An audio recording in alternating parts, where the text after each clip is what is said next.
अस्सलामुअलैकुम नाजरीन, अभी आपकी खिदमत में पेश है क्राइम टुडे न्यूज़। माशरे के खामियों को और सरकारी महकमों की लापरवाहियों को उजागर किया जा रहा है। मैं Abdul Aziz, crime today news Hyderabad. Twin city electronic media association की जानिब से बेस्ट जर्नलिस्ट, सोशल वर्कर और पुलिस ऑफिसर्स को अवार्ड से नवाजा गया, जिसमें मेहमानी खुसूसी मिस्टर शत्रुघ्न सिन्हा थे। आइए देखते हैं इस रिपोर्ट में।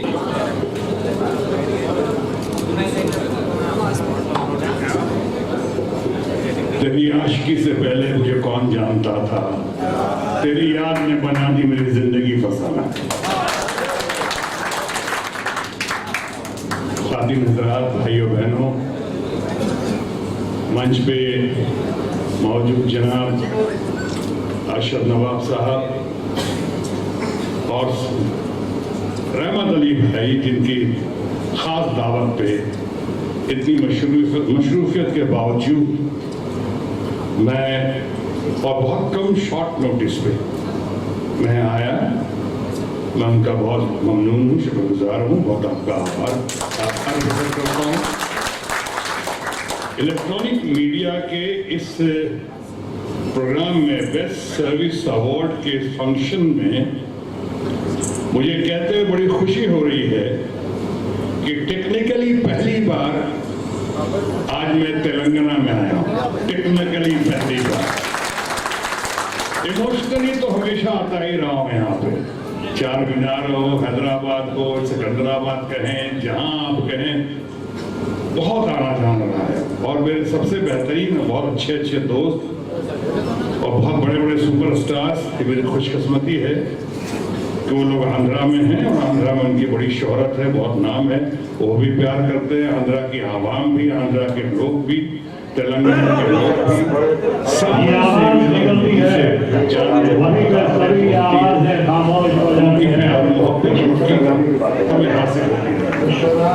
इसलिए जब ये कहा गया और ये भी कहा गया कि प्रोग्राम भी बहुत बड़ा प्रोग्राम है, बड़ा इन द सेंस की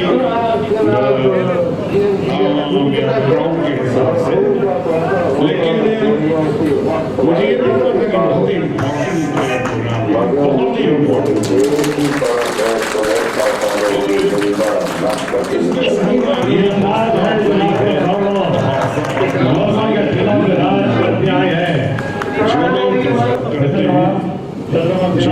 सर्विस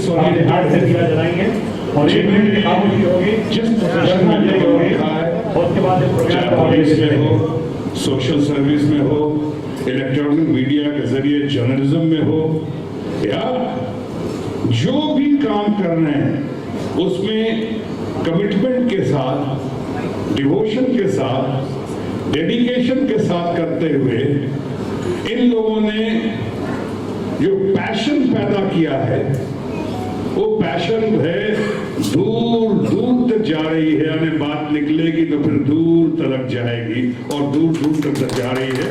तो मैं खुद आप ही में से खड़ा हुआ एक इंसान हूं, इसी तबके से, इसी भीड़ में से, इन्हीं लोगों में से एक ऐसा इंसान हूं जिसकी कहानी को सही मायने में अगर लिखा जाए तो लिखा जा सकता है, उसका टाइटल हो सकता है जीरो टू हीरो।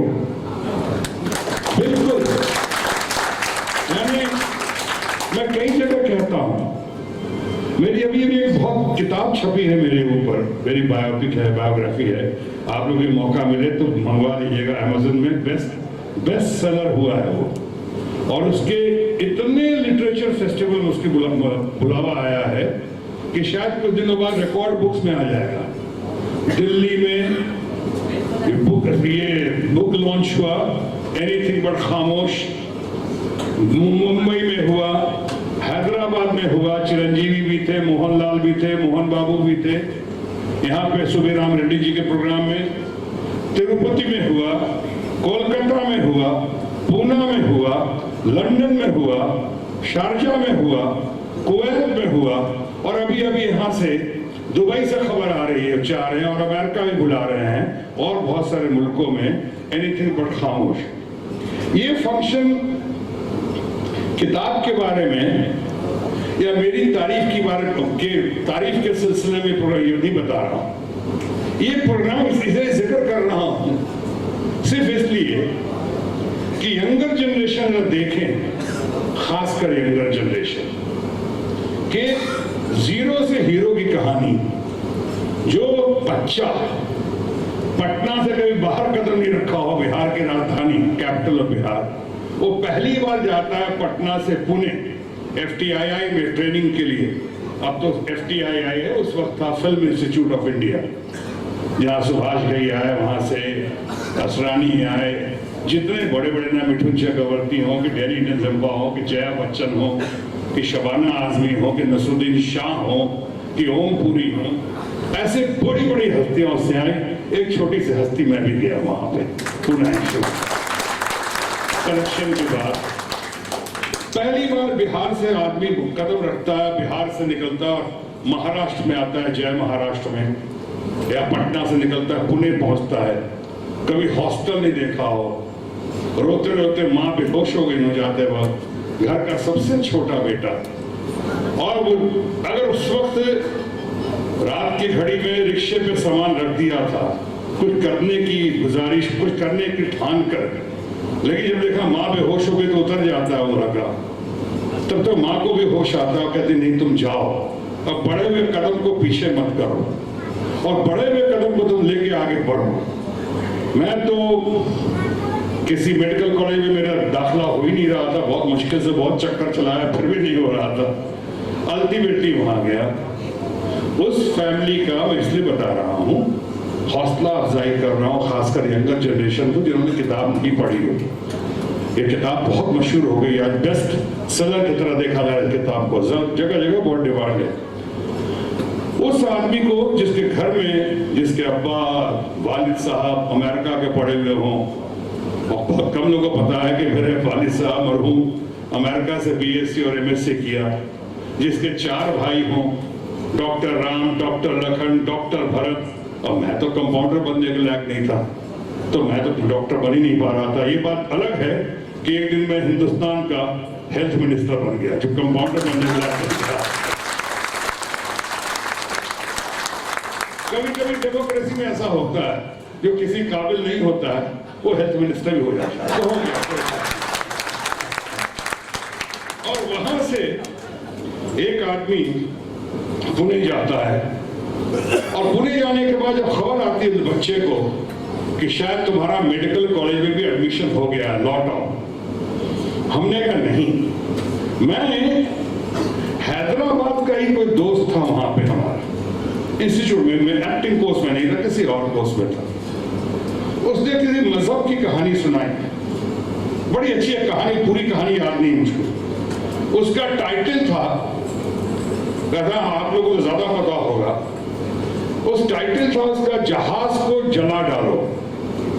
यानी कहा कि किताब में, हमारे मजहब की जो सबसे पवित्र किताब है, उसमें कहानी लिखी थी, यानी उसका तस्करा, उसका जिक्र था कि कोई आदमी समंदर पार करके जाता है वहां पे, तो सबसे पहले उसको एडवाइस दिया गया, जो भी याद आ रहा है बहुत पहले की कहानी, कि जहाज से गया, जहाज को जला डालो।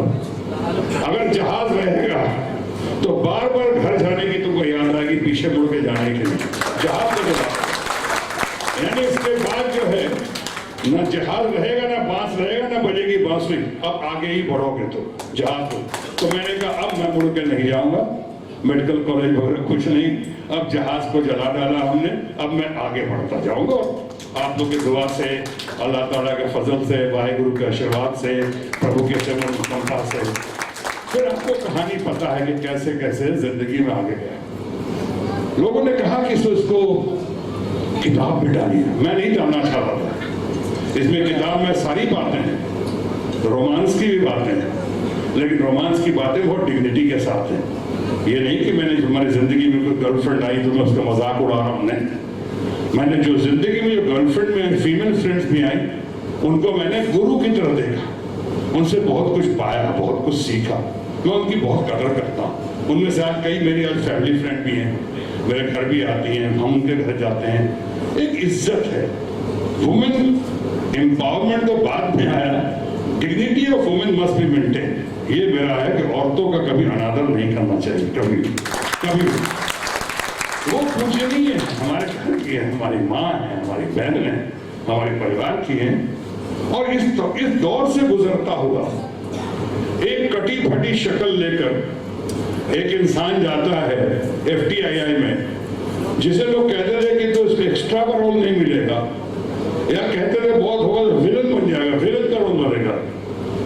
उनकी दुआओं से या उन्हीं की चुनौतियों का सामना करता हुआ एक आदमी जब विलन बनता है और विलन का रोल करके आगे बढ़ता है, तो पहली बार शायद दुनिया के इतिहास में एक ऐसा विलन आया जिसके आने पे लोग पर्दे पे तालियों से इस्तकबाल था अपने तेलंगाना, अपने हैदराबाद के तमाम लोगों के पास कि ये सर्विस ओरिएंटेड, ये बेस्ट सर्विस अवार्ड जो मिल रहा है आप लोगों ने करके दिखाया है, और आप लोग इसी तरह से आगे बढ़ते जाएंगे, और हम सब सोसाइटी समाज आपका इसी तरह से हौसला अफजाई करता जाएगा, आपको सम्मान देता जाएगा। तो दिन दूर नहीं है जो आपका अपना अपना जो प्रोफेशन है वो आपके कमिटमेंट, डेडिकेशन, डिटर्मिनेशन और पैशन की वजह से आपका प्रोफेशन मिशन में बदल जाएगा इंशाअल्लाह। यही मेरी दुआ है, यही मेरी कोशिश है, यही मेरी कशिश है। आप तमाम लोग जिंदाबाद, हैदराबाद जिंदाबाद, जय तेलंगाना, जय हिंद। सच की तलाश का नाम क्राइम टुडे न्यूज। मुझे इजाजत दीजिए, अल्लाह हाफिज।